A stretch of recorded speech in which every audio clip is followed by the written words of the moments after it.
अर्थात आपण बघणार आहोत की कशा प्रकारे हे कलाकार असतील, गायक असतील, हे सगळे आपापली मतं सोशल मीडियावरती मांडत असतात। मात्र हे सगळं होत असताना ते तिकडे खोट्या गोष्टी करतात। कोबराच्या प्रस्तावांना होकार द्यायला पापणी झाकली नाही। स्टिंग मध्ये कोण कोण काय काय म्हणाले ते आपण बघतोय। कशा प्रकारे क्षणार्धात प्रत्येकानं होकार दिलेला आहे। एका मेसेजला 2 ते 50 लाख रुपयांपर्यंत फी घेत आहेत असं ते म्हणालेले आहेत। सेलिब्रिटीज इतके रुपये चार्ज करतात एका मेसेजसाठी। काहींची तर चक्क 50 कोटी रुपयांची मागणी होती। म्हणजे तुम्ही जे सांगाल ते मी माझ्या अकाउंटवरती पोस्ट करेन आणि त्यासाठी किंमत किती तर 50 कोटी रुपये काही सेलिब्रिटीजने मागितले। काहींची कंत्राटाची तयारी 8 महिन्यांसाठी 20 कोटी मागितले। त्यांनी असं म्हटलं की आम्ही परमनंट काही तुमच्याबरोबर कॉन्ट्रॅक्ट करणार नाही, मात्र एक कॉन्ट्रॅक्ट होऊ शकतो 8 महिन्यांसाठी आणि किती तर तब्बल 20 कोटी रुपये तुम्ही आम्हाला द्या। तुम्ही जे काही सांगाल ते आम्ही लिहायला तयार आहोत। 36 पैकी एकाही पठ्ठ्यानं काळ्या पैशाला नकार दिला नाही। अर्थात हे विशेष आहे, घेताना मात्र कॅश मध्ये आम्ही पैसे भरपूर घेऊ हे सांगायला ते विसरले नाहीत। म्हणजेच काय तर ब्लॅक मनी।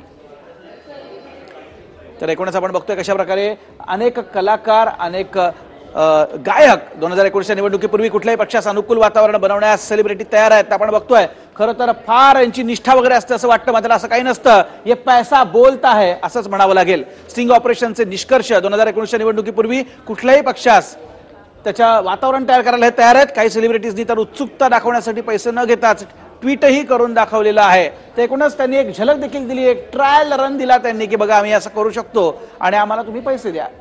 एकूणच आपण बघतो या स्टिंग मधनं बऱ्याच काही गोष्टी समोर येत आहेत। अनेक सेलिब्रिटी रोख रक्कम अर्थात काळा पैसा घ्यायला तयार। स्टिंग ऑपरेशनचे निष्कर्ष आपण बघतोय। बलात्कार, दुर्घटना, पूल कोसळण्याच्या प्रसंगी देखील सरकारचं समर्थन करण्याची सेलिब्रिटीची तयारी आहे। हे अतिशय अतिशय दुर्दैव आणि हे भयंकर म्हणावं लागेल, कारण एखादी अशी घटना घडली तर आपण बघतो की लगेच सेलिब्रिटीज त्याच्यात उड्या मारतात, सोशल मीडियावरती ते कमेंट्सवर कमेंट लिहितात आणि अर्थात त्यांना फॉलो करणारा फॅन जो आहे त्याला मात्र कळत नाही ते जे म्हणतात तेच खरं आहे असं तो समजून बसतो। मात्र हे करत असताना त्यांनी पैसे घेऊनच हा सगळा प्रकार केलेला असतो। बलात्कार, दुर्घटना, पूल यावेळेला जे व्यक्त केलं जातं ते देखील अनेकदा पैसे घेऊन केलं जातं।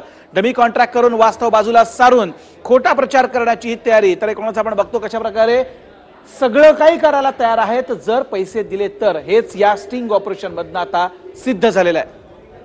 पॅन आणि बँक खात्याचे तपशील पाठवण्याची काहींची तयारी, कारण शेवटी पैशाचा मामला आहे। त्यामुळे त्यांनी म्हटलं की एवढे एवढे टक्के हे आम्हाला थेट अकाउंटमध्ये आणि एवढे एवढे म्हणजे भरपूर पैसे हे आम्हाला कॅशमध्ये द्या। सारे व्यवहार आणि छुपा अजेंडा गुप्त ठेवण्याची सर्वांची तयारी। हे आम्ही कोणाला सांगणार नाही, अत्यंत गंभीर आहे, कारण हे सगळं सांगितलं तर मग पोलखोल होईल। त्यामुळे चोरी चोरी चुपके चुपके, तेरी भी चुप मेरी भी चुप। त्यामुळे खरं तर या सेलिब्रिटीजला विकत घ्या, त्यांचे विचार विकत घेणारे आहेत आणि म्हणूनच हे सेलिब्रिटीज विकले जातात हे देखील तितकंच खरं आहे।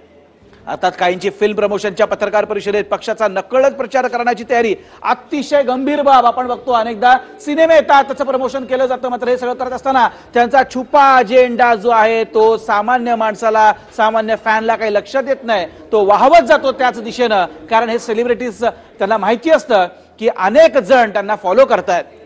काहींनी तर सोशल मीडियावरती व्हिडिओ टाकून ते व्हायरल करण्याची देखील तयारी दर्शवलेली आहे। तर मग एखाद्या पार्टी, त्याचा अजेंडा, त्या पार्टीने केलेलं काम, हे सगळं जे आहे ते आम्ही त्याचा व्हिडिओ आम्ही आमच्या अकाउंटवरती टाकू असं याच्यासाठी तयार झालेले होते। अर्थात कोटी रुपये त्यासाठी हे सेलिब्रिटीज मागत होते।